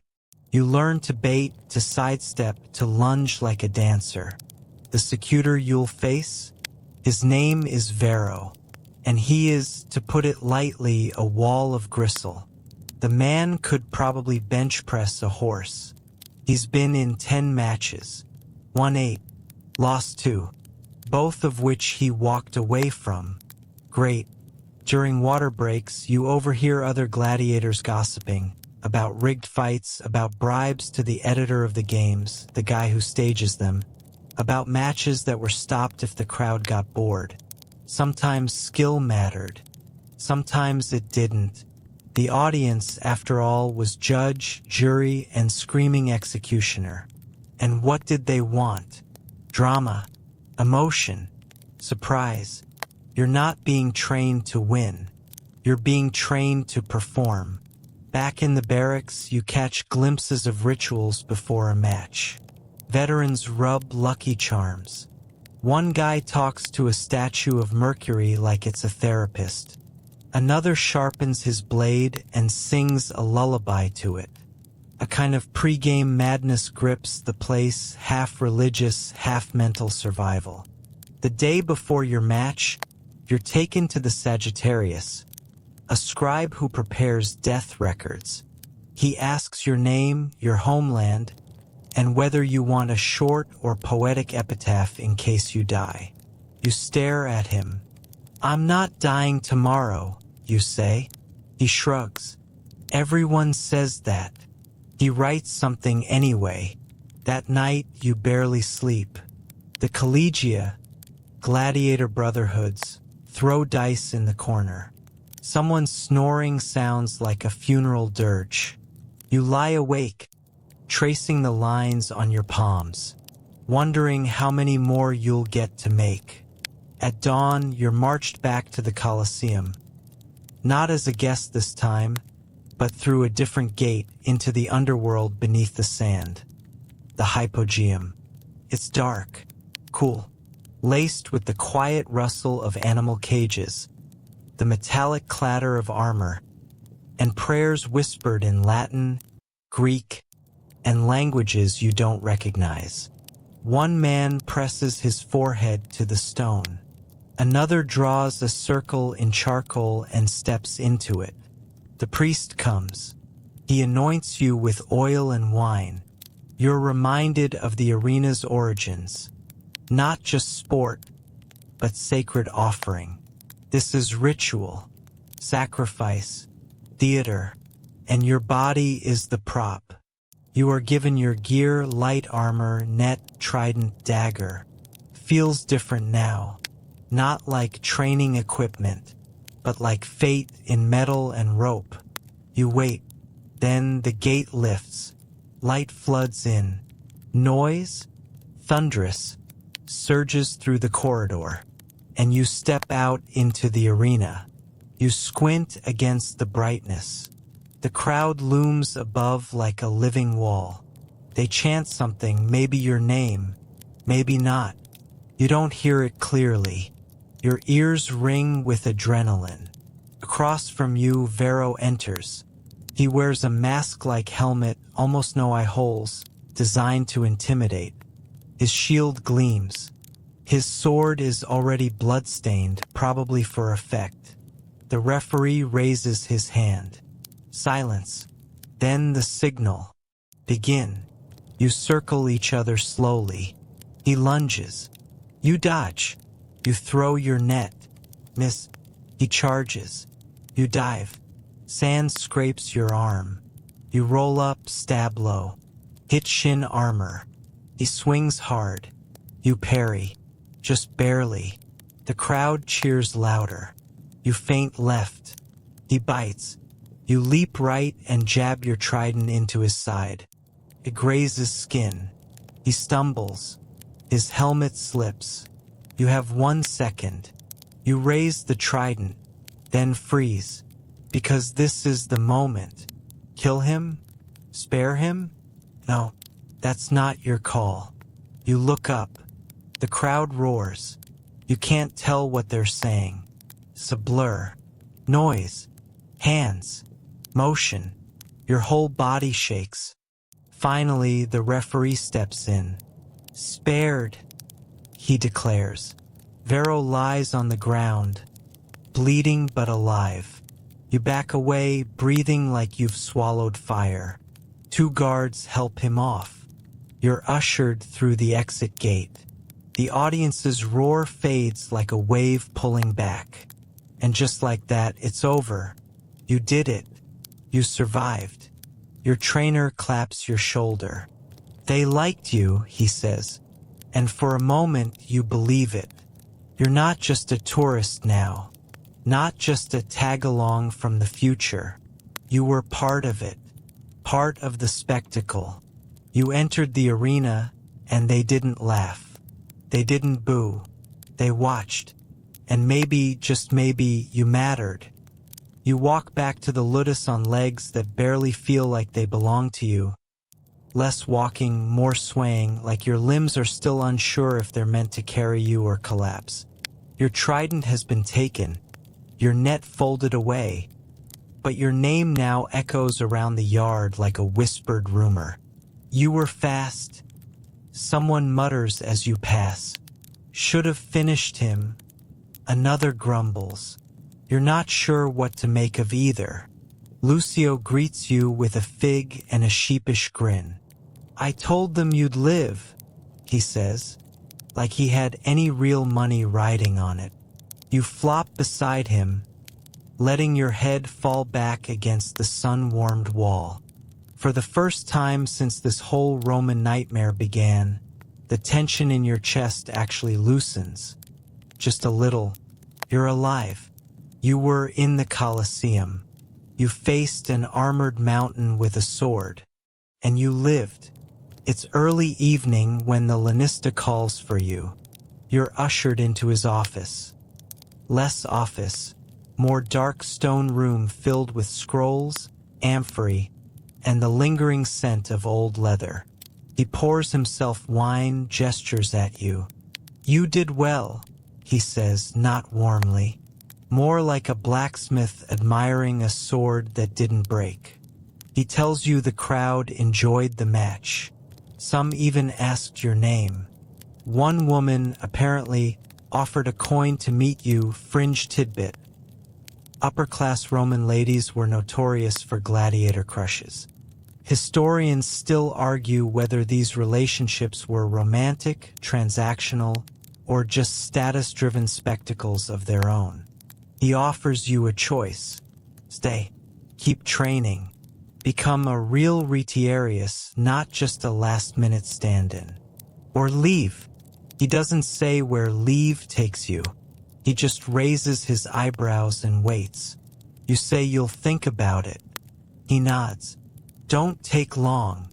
The next few days your body mends. Slowly. Your mind, though, that's still stuck on the sound of the crowd. That noise, it's like electricity. Applause laced with danger. They cheered. For you. Not everyone gets that. You start walking the training yard with a little less wobble. The instructors let you try different gear. You learn about the hoplomachus with his spear and small round shield. About the Dimachorus, who fights with twin blades. You even try on a Murmillo helmet, massive, heavy, with that trademark fishy crest. You last about 3 minutes before nearly falling over from the weight. You're not made for that style. You're quick, flexible, built for finesse, not force. Back in your barracks, a scroll gets passed around. It's a list of upcoming games.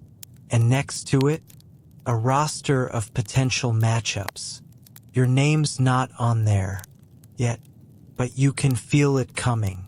One evening, while oiling down your arms to keep the bruises from stiffening, Lucio asks you, "Do you want to keep going?" And for the first time, you don't really know. It's easy to say no. Of course you don't want to. You're from a world of phone chargers and soft chairs and bath bombs.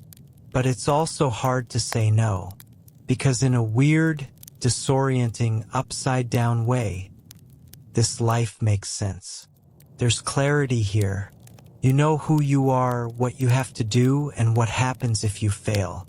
There's no passive-aggressive emails, no waiting lists, no algorithms, just blades, decisions, and that glorious, terrifying roar of the crowd. You think of the others, the soldier-turned-gladiator who once told you that, at least here, people watched when you fought. The old man missing 2 fingers who said he'd rather die on sand than in silence. Even Lucio, quiet Lucio, whose hands still tremble from years of scribbling, but who now moves with the cautious confidence of someone rediscovering their own strength. You lie on your cot and stare at the ceiling. You could leave. Maybe, maybe not. One morning, you're sent to the baths. Yes, even gladiators get bath days. It's less relaxing than you'd like. Think communal sweat soup with occasional back scrubbing. But the heat seeps into your muscles. You stretch out on the stone ledge and let your mind drift. Someone hums. Another jokes about a tooth he lost last week. The strange, brutal, vivid world. It's starting to feel familiar. Your name, once whispered, is now spoken with actual syllables. Someone calls you fisherman. A nod to your net. A nickname. In Rome, that's almost an identity. You eat better, sleep deeper, heal faster. And when a messenger comes from a minor official, an editor, offering a chance to fight in a regional event, not the Colosseum but a smaller amphitheater outside the city, you say yes. You don't think. You just nod. The match is in 3 days. You'll be facing another retiarius. A mirror match. No armor advantage. No spectacle of opposites. Just 2 of the same, dancing, dodging, and trying not to get a trident to the throat. You prep. Train. Sharpen your throws. Practice footwork. It's different now, less survival mode, more preparation. Strategy. like a chess match played at knife point. Another quirky detail. Some Retiarii were known to taunt their opponents mid-fight. Snarky comebacks, witty quips. Think ancient stand-up comedy, but with murder. You're not quite ready for that, but you practice a smug eyebrow raise in the mirror, just in case. The night before the fight, you sit outside, watching the Roman moon drift across the sky. The air is warm. A soft wind rustles the cypress trees. Someone strums a lyre down the road. You lean back and close your eyes. For a moment, you forget this world isn't your own. You belong here, or maybe it's claimed you. And the scary part? You don't mind. Morning breaks on your second match day. This time, no fanfare. No crowd like a thunderstorm waiting to break. Just a smaller amphitheater outside Rome. A humble stage of stone, sand, and roughly 1,000 eager eyes. Still, it pulses with its own energy, quieter but concentrated, like a coiled spring. You sit in a shaded prep room, trident leaning against your knee, net folded across your thigh. Across the chamber, your opponent stretches in the gloom. Another Retiarius, lean and calm, his eyes closed, mouthing something that might be a prayer or just a memory. This fight's different. No towering secutor, no thunderous imbalance. Just you versus you in a way. No heavy armor to exploit. No crowd rooting for David over Goliath. Just two fishermen with identical tools, trying to outthink each other on sand. You catch yourself grinning. Not from joy exactly, just readiness. That feeling of standing at the edge of something real. They call your names. You step into sunlight. The amphitheater is smaller, but no less alive. The crowd leans in closer, their eyes sharp, eager.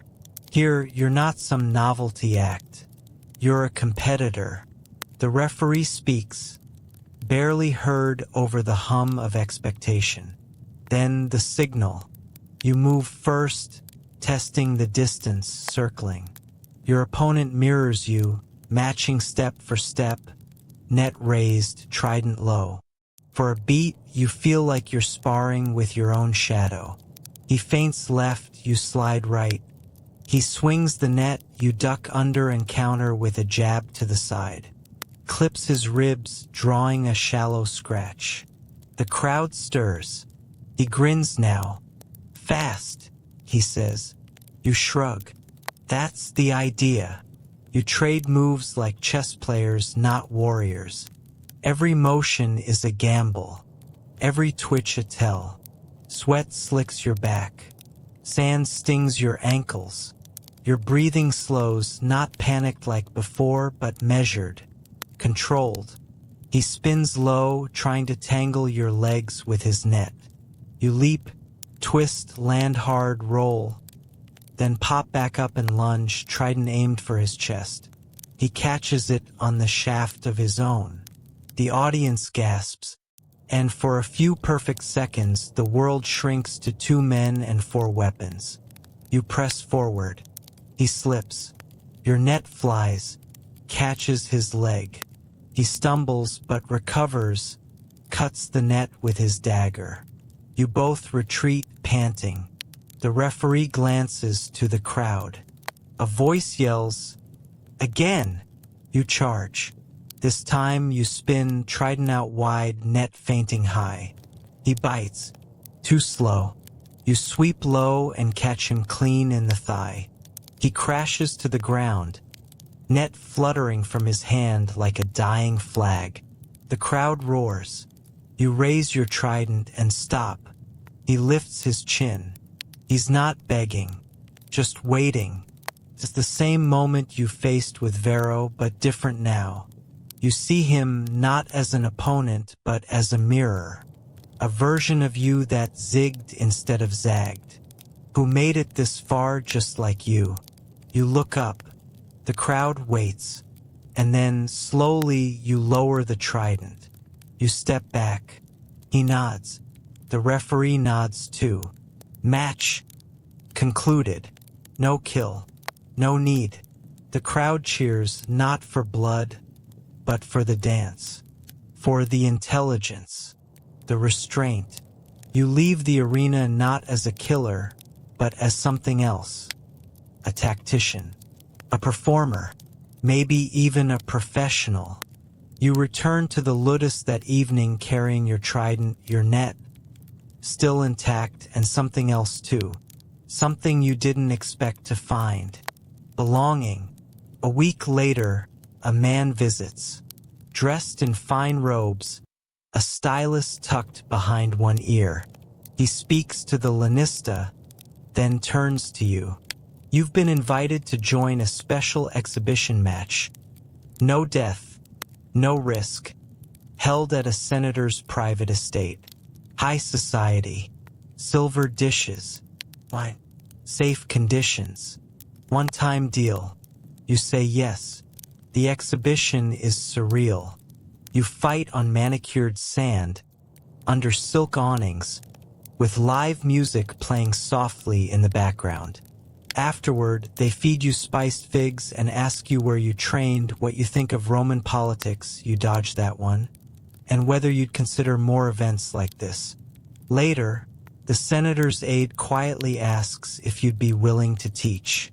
There's a group of wealthy young men, he explains, who want to learn gladiator skills without any of the danger. You blink. Teach? Back home, you could barely keep a basil plant alive. Now someone wants you to teach combat for pay? You think about it, and before you know it, you say yes. Time passes. You don't return to the Colosseum again, but your name floats around certain circles. The foreign retiarius, the smart one, the one who didn't kill unless he had to. Your lessons become popular. You even get offered a small insula, an apartment in a quiet neighborhood, place of your own. Eventually, one lazy afternoon, you sit on a terrace sipping watered wine, listening to distant chariot wheels rattle over cobblestone. Your arm bears a scar. Your leg twinges when it rains. But you're here. You survived ancient Rome. You're not rich. You're not famous. But you're alive. You came for a day and stayed longer. Because sometimes in the strangest places, the most dangerous places, you find yourself. And sometimes you even like who you become.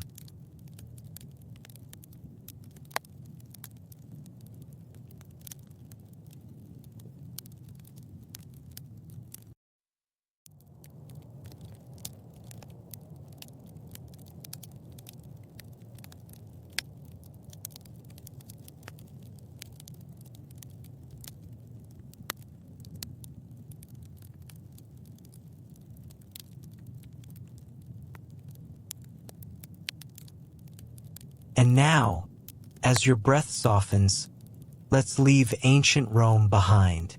Let the echoes of the Colosseum fade, like distant thunder rolling far across a dusty landscape. Let the crowd's roar dissolve into silence, into stillness, into the hush of night.